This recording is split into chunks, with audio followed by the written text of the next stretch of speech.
இப்போ தான் நம்ம சேனலுக்கு நீங்கள் முதல் முறையாக வரீங்கன்னா தயவுசெய்து கீழே இருக்கிற ரெட் கலர் சப்ஸ்கிரைப் பட்டன் அழுத்தி சப்ஸ்கிரைப் பண்ணிக்கோங்க. கூடவே அந்த பெல் பட்டன் அழுத்தி ஆள்னு கொடுத்துக்கோங்க.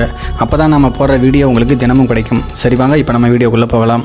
மயிலாடுதுறை அருகே குத்தாலம் வில்லியநல்லூர் கிராமத்தில் 13 வயதான சிறுமி இறந்து போன விவகாரத்தில் ஒரு வாரமாக நீடித்த மர்மம் வெளிச்சத்துக்கு வந்திருக்கிறது. காதலித்த இளைஞனே உடலுறவுக்கு பிறகு அந்த சிறுமியை வேட்டியால் கழுத்தை நெரித்து வாய்க்காலில் வீசிக்கொன்றது தெரிய வந்திருக்கிறது. மயிலாடுதுறை மாவட்டம் குத்தாலம் அருகே வில்லியநல்லூர் தெற்கு தெருவை சேர்ந்தவர் ஆனந்தன். இவருடைய மகள் 13 வயதான சோபனா. குத்தாலம் அரசு பள்ளியில் 9ஆம் வகுப்பு படித்து வந்த இவர் கடந்த 7ஆம் தேதி இரவு 9 மணி அளவில் அதே பகுதியில் வசிக்கும் அவருடைய மாமா பாலசுப்ரமணியன் வீட்டுக்கு சென்றுவிட்டு வருவதாக சென்றவர் அதற்கு பிறகு மீண்டும் வீட்டுக்கு வரவில்லை. இதனால் பல்வேறு பகுதிகளில் தேடிய சிறுமியின் உறவினர்கள் அன்று இரவே குத்தாலம் காவல் நிலையத்தில் இது பற்றி புகார் அளித்தனர்.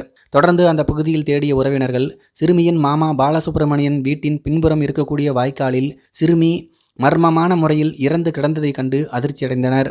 சிறுமி அணிந்திருந்த லெக்கின்ஸ் பேண்ட் கிழிந்து இரத்தக்கரை இருந்தது.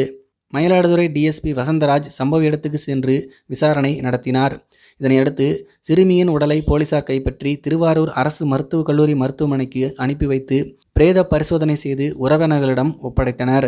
தொடர்ந்து பாலியல் தொந்தரவுக்கு உள்ளாக்கப்பட்டு சிறுமி கொலை செய்யப்பட்டாரா என்கின்ற கோணத்தில் விசாரணையை தொடங்கிய குத்தாலம் காவல் ஆய்வாளர் வள்ளி தலைமையிலான தனிப்படை போலீசார் வில்லியநல்லூர் கிராமத்தில் தீவிர விசாரணை மேற்கொண்டனர். சிறுமியின் உடலை வாய்க்காலில் இருந்து உறவினர்கள் வீட்டுக்கு தூக்கி வந்துவிட்டதால் வாய்க்காலில் தடயம் எதுவும் கிடைக்கவில்லை. இதனால் சிறுமியினுடைய உறவினர்கள் அளித்த தகவலின் பேரிலேயே போலீசார் தொடர் விசாரணை செய்து வந்தனர். அந்த பகுதியினர் சிலரை போலீசார் கண்காணிப்பு வளையத்தில் கொண்டு வந்து அவர்களை ரகசியமாக கண்காணித்து வந்தனர். இதனிடையே மருத்துவ பரிசோதனை அறிக்கையின்படி சிறுமியின் சந்தேக மரணம் வழக்கு கொலை வழக்காக மாற்றம் செய்யப்பட்டது. இந்த தகவலை அறிந்த அதே தெருவை சேர்ந்த மாரிமுத்து மகன் பிரபாகர் என்கின்ற இளைஞர் அங்கிருந்து நழுவி பேருந்தில் ஏறி தப்பிக்க முயன்றார். இந்த பிரபாகருக்கு வயது 25. போலீசார் அவரை பிடித்து காவல் நிலையத்துக்கு கொண்டு சென்று விசாரணை நடத்தினர்.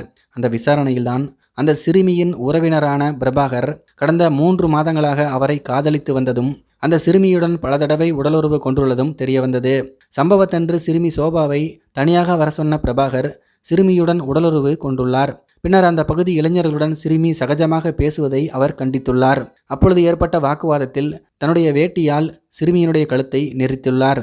இதில் மயக்கமடைந்த அந்த சிறுமியை வாய்க்காலில் தூக்கி போட்டுள்ளார். வாய்க்காலில் கிடந்த நீரால் சிறுமி மூச்சு முட்டி உயிரிழந்து விட்டார். பின்னர் அங்கிருந்து வெளியேறிய பிரபாகர் உறவினர்களுடன் சேர்ந்து தானும் சிறுமியை தேடுவது போல நடித்துள்ளார். பிரபாகரனுடைய வாக்குமூலத்தை தொடர்ந்து போலீசார் அவரை கைது செய்து நாகப்பட்டினம் மகிழா நீதிமன்றத்தில் ஆஜர்படுத்தி பிறகு சிறையிலும் அடைத்தனர். 13 வயசு, அது ஒரு குழந்தை, அதுக்கு என்ன தெரியும், என்ன சொல்கிறதுன்னு தெரியலங்க. இதை பற்றி உங்களுடைய கருத்துக்கள் என்ன அப்படிங்கிறது கீழே இருக்கிற கம்பாசில் தெரியப்படுத்துங்க. மேலும் இது போன்ற வீடியோக்களை பார்க்க நம்முடைய சேனலை சப்ஸ்கிரைப் பண்ணிக்கோங்க. நன்றி, வணக்கம்.